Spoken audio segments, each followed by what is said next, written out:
Привет, друзья! В одном из своих видосов я тестил Fli 14 Plus приемничек и оказался крайне недоволен. Понятно, что его предназначение это мелкие квады и дальность полета там до 200 метров. Сегодня мы в таком же режиме потестим FS X8B. Что он может? Понятно, сначала цены, теория. Начали. Всеми любимый FS IA6B. Цена невысокая, чувствительность 105 dBm. FS X8B. Цена чуть выше, чувствительность 92 dBm. Так как антенны крепятся разъемами IPEX, то возьмем более длинные и чувствительные антенны. Проверим прирост дальности. Цена на них не кусается. Бустер на 2,4 ГГц, мощность 2 Вт. Посмотрим, как он поможет в нашем непростом деле. Обращу внимание на широкий диапазон питающего напряжения от 5 до 15 вольт. Вот он какой мелкий, плоский. Тут нет лишних пинов, как у FS IA6B. Размеры 4 на 2 плюс-минус.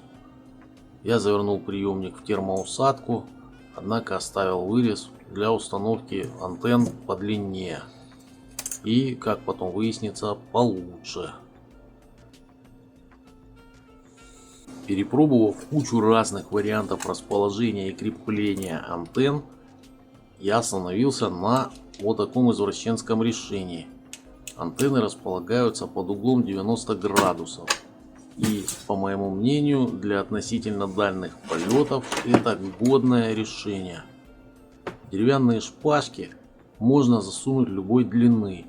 И если они сломаются, то и хрен с ними.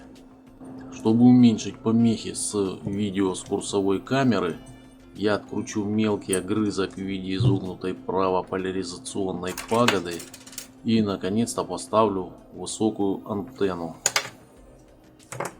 Вот эта белая штука с просверленным отверстием для РПСМА розетки не что иное, как трубочка диаметром 10 мм из Касторамы.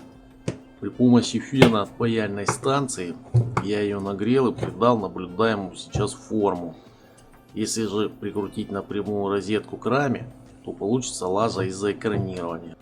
Фиксатор резьбы не даст откручиваться гайкам Г-образного переходника и антенны типа Lollipop. Вообще он и так не должен открутиться. Но ладно. Меня кто-то из зрителей назвал колхозником, но в данном конкретном случае удлинитель еще и не приехал. И как бы это пришлось импровизировать. Крепление, в которое будут засовываться деревянные шампура из фикс-прайса, фиксируем пластиковыми стяжками. Надежность просто запредельная.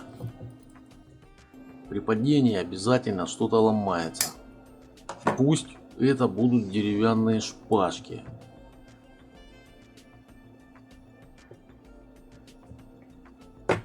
Синяя изолента, как всегда, выручает в условиях непростых технических решений.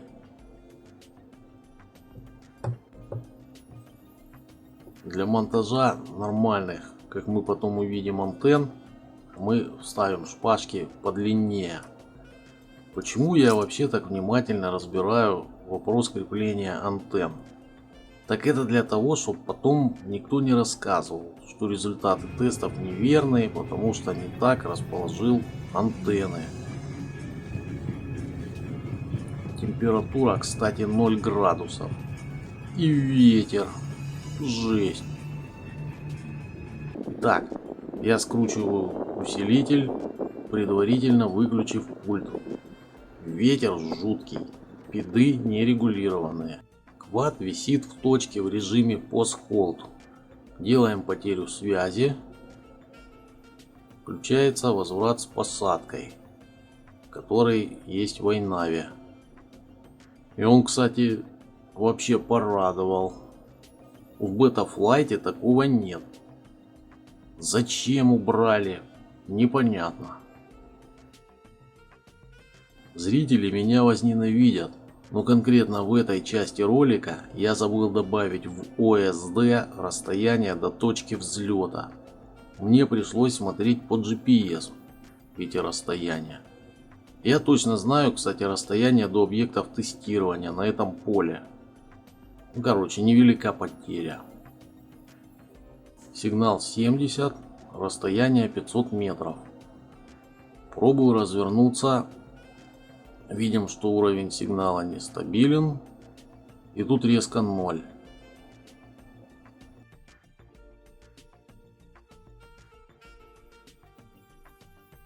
Включился возврат. Квад дергает из-за сильного ветра. Ну и пидов ненастроенных.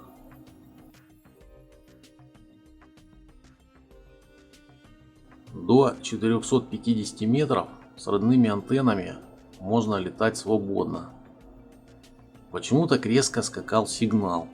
Я думаю, что из-за маленького расстояния между антеннами.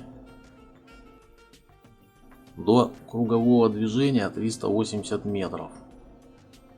В следующем тесте мы в этом убедимся. Уровень сигнала тут не проседает. Ставим более чувствительные антенны. Они разнесены друг от друга подальше. И это должно дать какую-никакую стабильность сигнала. Сейчас мы летим к дереву посреди поля. До него 760 метров.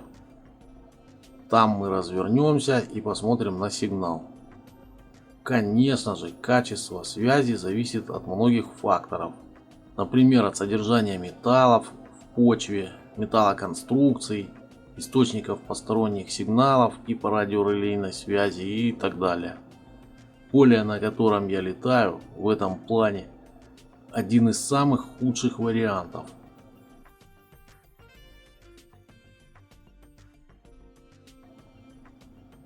Подлетим к дереву, развернемся, посмотрим на качество сигнала. 50, 40. Связь не рвется, но мы были к этому близки. Как интересно. Тогда летим к кладбищу. До него 1100 метров. 900 метров. Fail safe.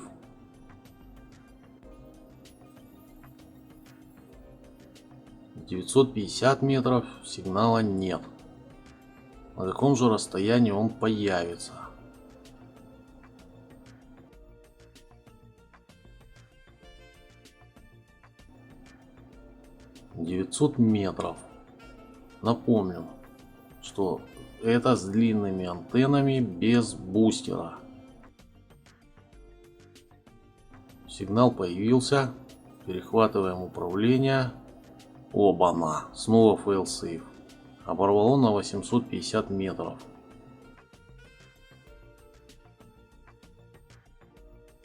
Еще раз перехватываем управление. Теперь ясно. 800 метров это походу предел. Ну, это круче, чем 450 с родными огрызками в виде антенн, которые на этот приемник ставят с завода. Ставим перемотку 5х.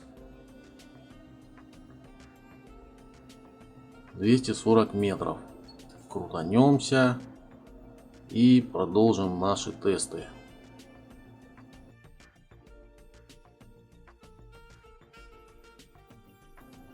Сейчас я пролечу над собой. Возможно, должна ухудшиться связь у видео и у радиоуправления.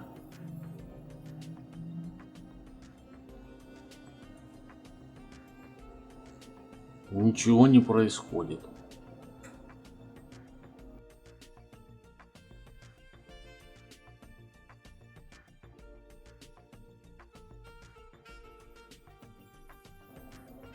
Подключил бустер, проверил питание. И мы сразу перейдем к результатам. Объект кладбища. 1100 метров.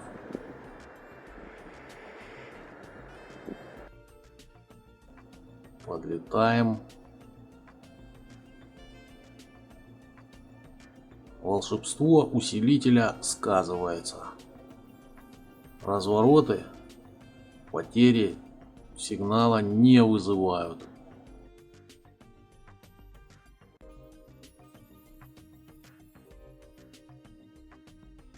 Объект круговое движение.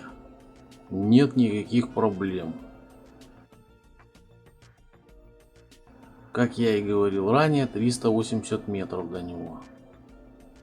Одна проблема все же есть. Мы не знаем, как далеко можно пролететь с усилителем. Чтобы это выяснить, берем те же антенны. Длинная антенна Lollipop для видеосвязи. Мощность видеопередатчика 600 милливатт.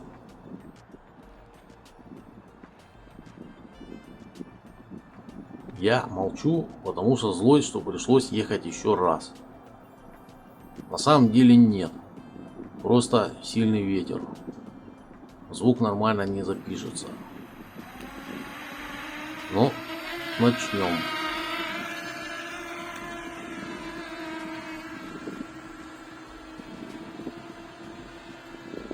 Я сейчас взлетел, включил OS удержание положения по GPS. Не знаю зачем. Весеннее в точке. Не знаю, зачем я проверяю. Легкий ветерок. Традиционная проверка возврата.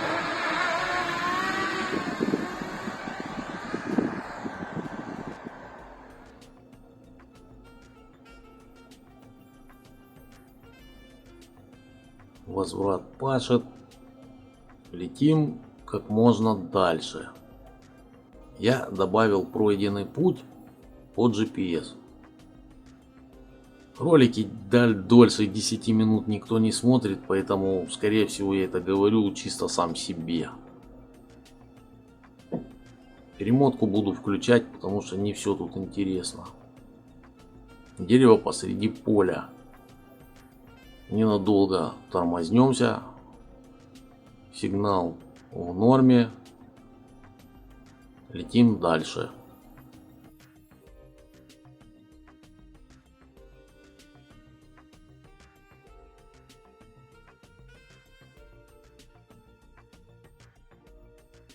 Расстояние увеличивается.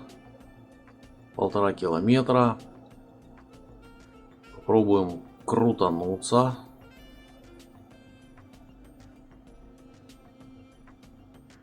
Сигнал нормальный. А вот видео начинает доставать. Так, ладно. Пробуем отлететь подальше.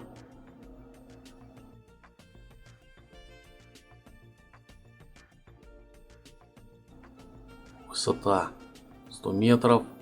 Уровень сигнала падает до нуля. Иногда. Фейлсейфа нет. Дальность 1,9 километра. У FS AA6B фейлсейф был на 2300 метров. Помехи, конечно, достали. Ну что делать, 600 милливатт. Крутанемся еще разок. Может, потеряет сигнал. 0. Но фейлсейфа не происходит. Странно. Ну и ладно. Летим домой.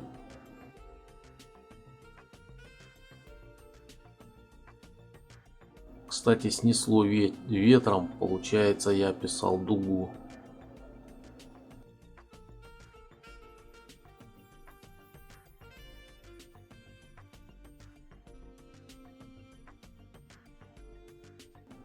порядке выпендрежа поднимемся на метров 230. Посмотрим на город. Заодно на уровень сигнала. Город вроде как в норме. Сигнал тоже. Обычно у меня на больших высотах глючило видео.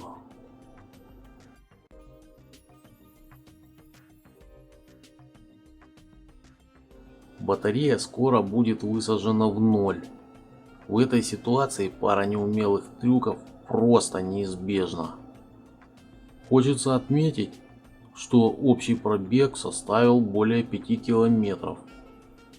Почти за 7 минут.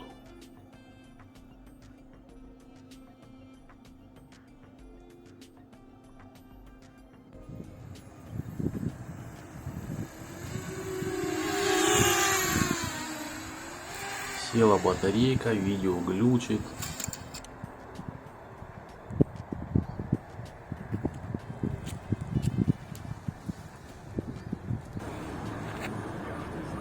Получается, что с вот таким усилителем и FS X8B приемником можно, с другими, правда, антеннами улететь. Я там смотрел, что-то или 1,9 километра, нормально. 2,3 километра было на FS IA6B. В принципе, этот легкий, антенны можно переставлять. А еще можно вкрутить переходнички с IPX разъемами, парочку, и поставить антенны от Wi-Fi. Такие вот. Вот такие. Будет, наверное, еще дальше. Так что, это не такое, конечно, Г, как Фли 14. Это вообще, можно сказать, я удивлен и поражен. И результатами теста всячески доволен. Спасибо, что смотрели. Подписывайтесь, ставьте лайки. Пока.